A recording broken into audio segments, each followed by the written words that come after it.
Olá, nós vamos começar mais um GabaCast, a sua conexão com o conhecimento. Hoje nós estamos com a Vivian Bandeira para a gente discutir um tema que é do Setembro Amarelo, que é essa data, né, tão importante para a gente pensar em saúde mental. Como é que você vê a questão do Setembro Amarelo, esse mês dedicado a essa discussão tão importante? Ok, muito obrigada pelo convite, né?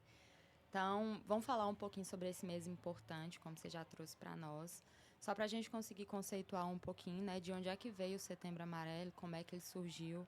Então, fora do Brasil, essa campanha, ela começou a surgir, né, a crescer em 1996, com o caso do jovem adolescente de 17 anos, Mike M., né, que os pais, os amigos não conseguiram perceber que ele estava passando por momentos de sofrimento.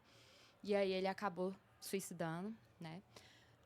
E antes disso acontecer, ele tinha feito a reforma de um Mustang amarelo, né? E aí a representatividade da cor amarela vem daí. No velório desse garoto, eles começaram a distribuir alguns cartõezinhos falando a questão da valorização da vida e tudo mais. E aí no Brasil, né, com essa não só uma ideia, mas é um fato crescente de que essas mortes estão acontecendo com uma frequência muito grande. O Brasil, em 2015, por volta de 2015, começou a partir do CVV, que é o Centro de Valorização da Vida, do Conselho Federal de Medicina e da Associação Brasileira de Psiquiatria a disseminar também essa campanha aqui no Brasil para que a gente começasse a valorizar a vida, né? Então, muita gente não gosta de falar, algumas pessoas amam essa campanha, outras pessoas detestam, porque acredita-se que e é uma falácia, porque isso não é verdade, né? De que quanto mais a gente fala, mais a gente estimula as pessoas a se suicidarem, mas a ideia é exatamente a contrária. Não é para o suicídio, é para a valorização da vida. Então, o setembro é só um mês muito representativo, mas a gente precisa de estar falando e trabalhando isso todos os dias, né? Todos os meses do nosso ano. Então, esse dia é comemorado dia 10 de setembro, em relação à valorização da vida. E a gente precisa de falar também sobre algumas estatísticas que eu acho importante, né, para a gente poder tá entendendo a importância dessa campanha aqui, não só no nosso país, mas no mundo, né? Então, o suicídio, a gente considera ele como um ato complexo, né? Multifacetado, ele é ele é biológico, ele é social, ele é cultural, né? E a gente precisa de dar importância para isso, porque aí dados de 2000 até 2019, né? Então, a gente vai pegar a pandemia como uma cisão, mas esses estudos que foram feitos antes, eles conseguiram entender que o suicídio no mundo, ele tinha diminuído 36% até o ano de 2019. Porém, aqui na América Latina, ele tinha aumentado 17%.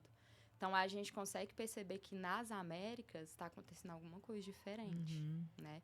Que é o que a gente precisa de se atentar. E a OMS fala que, pelo menos aqui no Brasil, 32 pessoas morrem por dia por suicídio. Então, é algo muito alarmante. E quando a OMS traz isso para nós, ela traz com base em dados. E a gente entende que existem subnotificações. Sim. Então, de 32 é uma média muito baixa, né? E entre os adolescentes, na idade de 15 e 29 anos, o suicídio é a quarta causa de morte mais frequente. Então, vai perder para acidente de trânsito, vai perder para tuberculose e vai perder para violências interpessoais, né? Que a gente acha que tuberculose também já foi erradicada do Brasil, na verdade não foi, né? Acontece muito. Então, existe um crescente e que a gente precisa de ficar atento, e é por isso que o Setembro Amarelo vem, para poder estar marcando e reforçando de que a vida é importante. A gente precisa de prestar atenção nas pessoas, né, nos sinais, a gente precisa de entender sobre isso. Porque o suicídio, ele não é um transtorno, ele não é uma doença, ele faz parte de alguns transtornos que a gente conhece. Então, é a gente começar a estudar, é a gente começar a entender onde é que nós procuramos ajuda, né? Então, acho que essa é a base do Setembro Amarelo para que a gente consiga valorizar melhor as nossas vidas. E trazer luz, né? Porque nós ainda temos muita dificuldade de falar sobre isso. Exatamente. É um tabu enorme, né? Gigante, que traz uma mistura e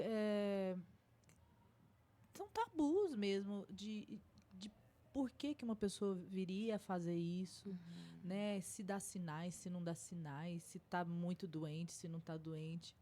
E por isso que essa discussão é tão importante, que seja aberta pelo menos em setembro, né? Exatamente. Para que isso não seja encoberto diante de uma realidade tão clara, né? De impacto dos nossos adolescentes. Porque acontece.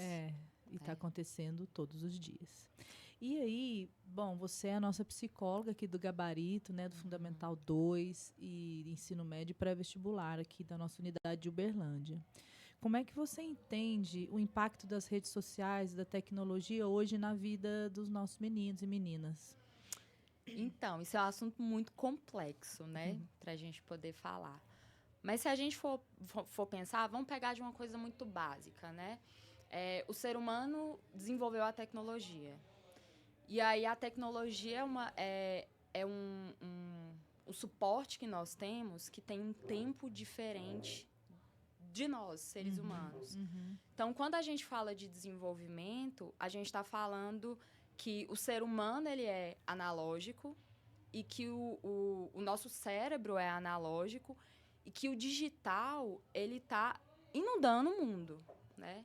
Inclusive a nós que fazemos parte desse mundo. Então, a gente é parte da natureza.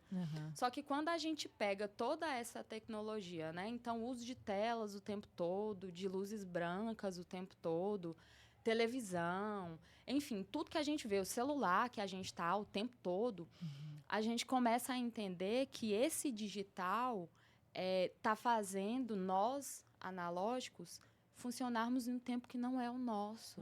Interessante. Então, isso começa a trazer um nível de adoecimento muito grande, porque a gente não está no ritmo natural das coisas, né? A sociedade vem trazendo um ritmo diferente. E quanto mais as tecnologias vão crescendo e se desenvolvendo, isso vai afetando. Então, afeta o sono, afeta o humor, né? Afeta as próprias relações que a gente entende que hoje as pessoas, você chegando num momento de diversão, tá todo mundo logado ali, né? Sim. Tá todo mundo conectado. Cindido, né? Separadinho, assim. Exatamente, né? Então, as pessoas, elas estão começando a fazer uma troca do real pelo digital.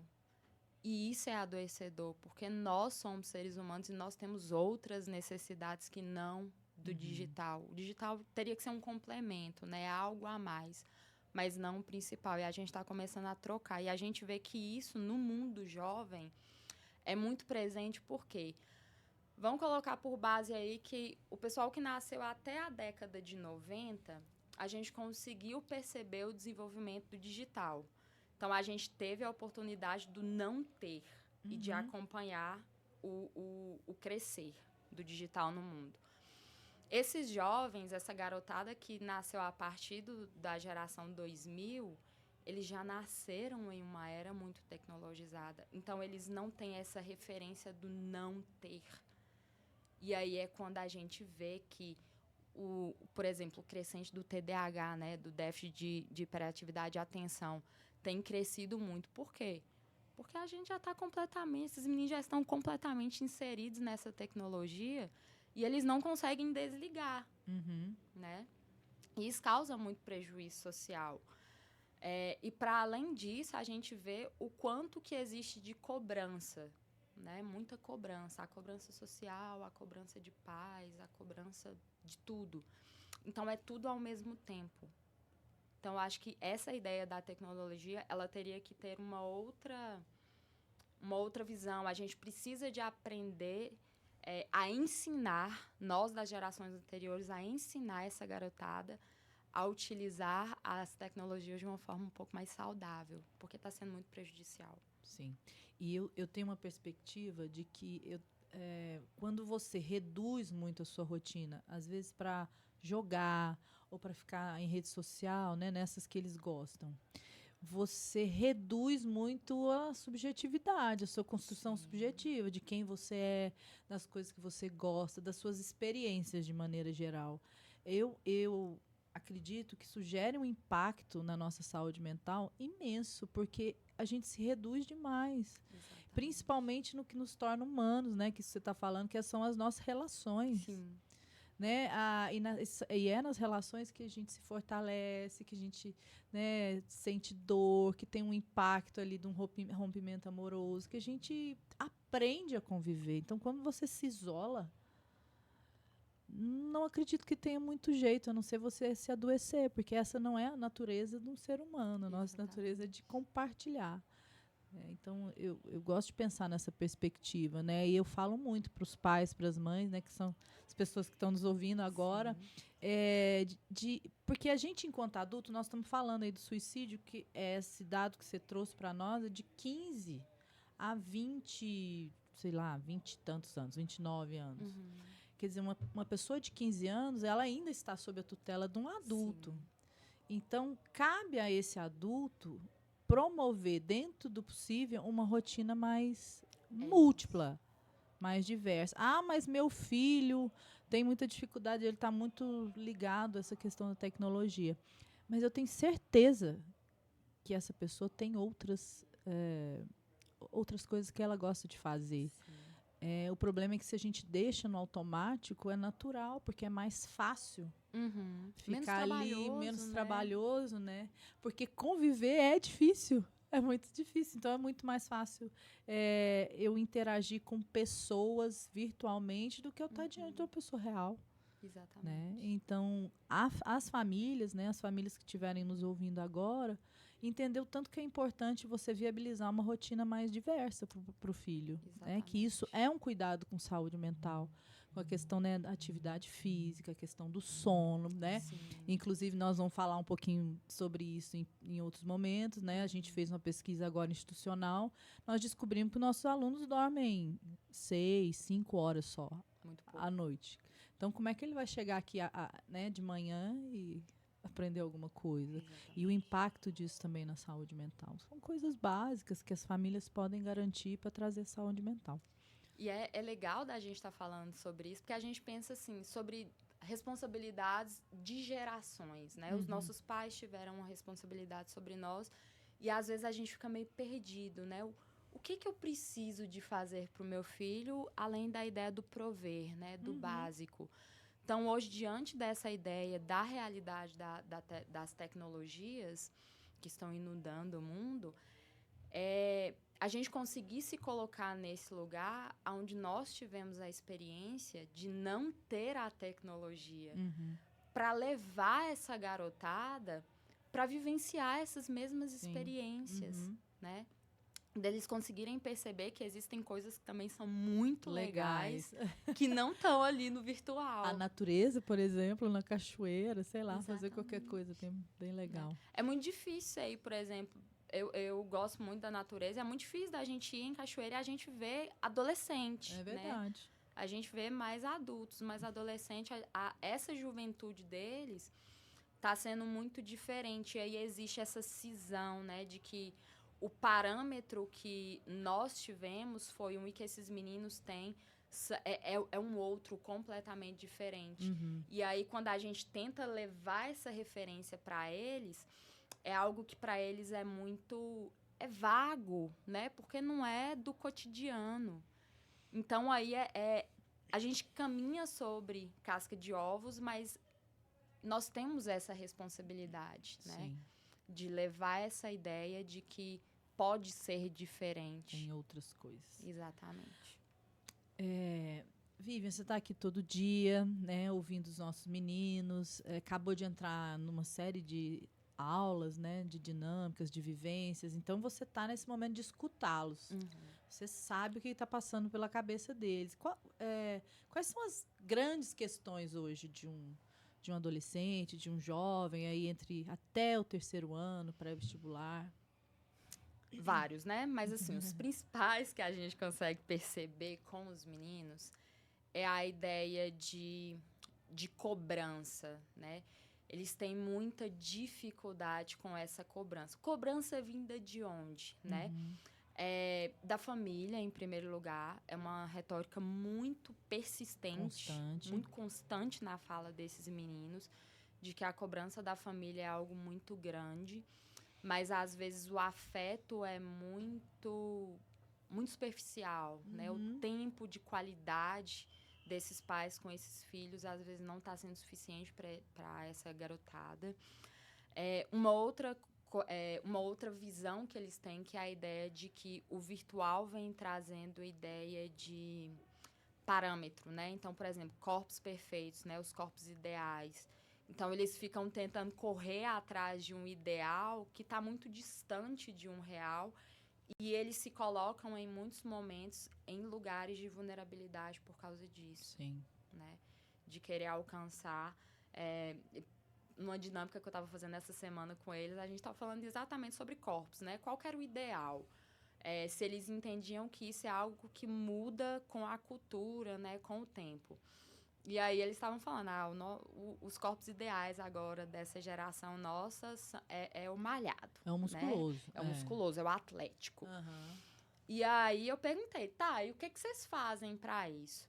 E aí a grande maioria dos nossos jovens, pelo menos aqui na instituição, eles gostam da atividade física, né? A gente tem muitos atletas na escola, só que aí às vezes é demais. Né? Eles não conseguem ter essa limitação. Então, uma outra questão é a ideia do limite, que o adolescente, naturalmente, ele já tem essa dificuldade de entender alguns limites, é característico da fase, mas que é muito mais difícil para eles quando eles têm uma questão de um ideal. Então, eles fazem até uma exaustão, né? Aí eu vou fazer até eu conseguir alcançar o objetivo de fazer o meu pai e a minha mãe feliz, né? De conseguir uma aprovação no vestibular, numa faculdade que seja incrível. Então, eles se colocam nesses lugares de vulnerabilidade e, às vezes, eles não conseguem perceber isso daí. Então, assim, são essas as mais marcantes que a gente consegue ter e perceber entre esses meninos mais adolescentes, né? Até o 3º ano. Já no pré-vestibular é muito voltado para essa questão mesmo de aprovação, e de uma ideia que hoje é muito presente na fala de que eu não quero fazer muito para eu conseguir alcançar algo maior, né? Então, essa ideia de proporção também para eles. Então, é tudo muito, muito complexo. Então, eles estão mais ou menos nas duas pontas de uma mesma reta. Eles ainda não conseguiram encontrar, de fato, um equilíbrio. Sim. Que eu acho que é uma ideia de maturidade, né? Sim. E de que os adultos, eles precisam de estar presentes para isso, né? E eu acho que tudo isso vai levar para uma ideia de que a gente está falando disso na campanha do Setembro Amarelo, porque todas essas pressões, tanto externa quanto interna, porque de tanto alguém me cobrar, chega uma hora que eu internalizo isso daí e passa a ser meu, né? Isso tudo pode levar as pessoas para esse caminho do não estar aguentando a pressão. Então, nesse momento, ele está sentindo que ele não tem mais o controle, né? Ele não tem mais ferramentas para poder estar sobrevivendo. Né? Eu não falo nem que é viver, porque viver é uma outra coisa, é sobreviver, é o básico. Então, aí, nesse momento, essa pessoa pode tender ao suicídio. Então, é por isso que eu falo que conversar sobre tudo isso é algo extremamente importante. É por isso que o Setembro Amarelo, ele tem esse peso, né? E que tem que deixar de ser um peso negativo para começar a ser um peso positivo. Porque essa é a ideia. É valorizar a vida. Onde é que eu posso dar luz? O que é que eu posso olhar para eu conseguir melhorar? Para eu sair do estado, desse estado negativo que eu tô, né? E eu acho que essa relação mesmo, principalmente a relação com os pais, porque tudo começa ali, né? É nosso primeiro micronúcleo onde a gente está inserido, e os pais, eles têm essa responsabilidade, eles não têm que dar conta de tudo sozinho, mas eles precisam de entender e buscar conhecimento, né? Buscar uma relação melhor com seus filhos, com seus pares, porque eu acho que isso é que vai fazer a nossa sociedade ser uma sociedade diferente nesse mundão tecnologizado, e que a gente está começando a construir novos parâmetros, né? E eu acho que também deixar aqui, para a gente terminar, né, finalizar, para os pais que escutem os filhos e que saúde mental também é saúde. Né? Que a gente não diminua isso. Se o filho está dizendo a dor dele, escute a dor. Por mais que, às vezes, para a gente que é adulto, aquilo não faça muito sentido, né? Nossa, ele está ampliando demais uma situação que ela é pequena. Para aquela pessoa não é pequena, porque ela ainda está desenvolvendo uma série de ferramentas emocionais para lidar com aquilo. Então, eu tenho certeza que você pensa assim também, mas eu quero te ouvir sobre isso, da importância dos pais olharem para os seus filhos e entenderem quando agir diante de uma situação que está se tornando extrema de sofrimento emocional. O ideal, né, Vivian, é que não se espere muito. Isso. Que se tome uma providência o quanto antes. Né? Mas, para isso, a gente tem que ter um olhar generoso para a dor do nosso filho, né? Sim. E a gente lida muito mal com a dor do nosso filho porque a gente cria uma expectativa desse super filho, que ele nunca vai ter problema, que ele é ótimo. Por que ele está sentindo dor? Por que ele está em sofrimento? Isso é um movimento empático, né? De empatia. Eu falo que nosso mundo está precisando de mais empatia, da gente olhar para o outro com muito mais carinho e valorização, né? Que eu acho que é uma palavra que a gente precisa de começar a levar mais para as nossas relações. Porque a dor que dói no outro também precisa de doer em mim em algum nível para eu conseguir ser empático, né? Então, eu acho que quando o seu filho começa a te falar alguma coisa, que é o que você trouxe, a primeira coisa que você precisa de se atentar, escute, né? Tenha uma escuta ativa, atenta, preste atenção nos detalhes, né? Nas repetições. O ser humano, ele tem muito disso, ele repete muitas vezes até você conseguir elaborar uma situação, uma história, um pensamento, enfim. Então, comece a prestar atenção nas repetições do seu filho, né?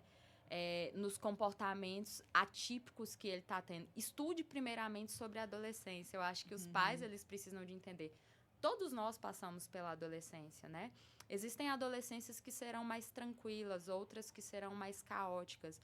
Mas dentro de um desenvolvimento humano, existem características que elas são comuns, elas são esperadas.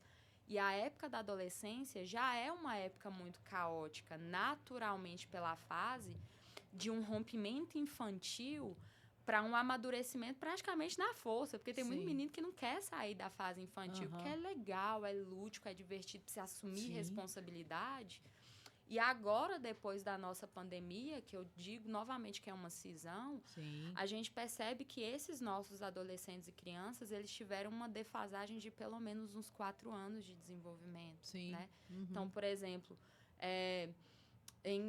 na sala de aula, fazendo uma dinâmica com alunos do nosso 3º ano, teve uma fala muito explícita de uma aluna que eu perguntei quais são os medos de vocês, né, agora que vocês estão no 3º ano.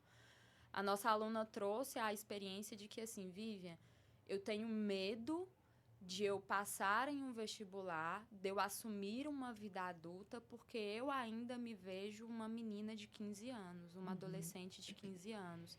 Eu não tenho condição e estrutura psíquica para eu poder assumir tantas responsabilidades.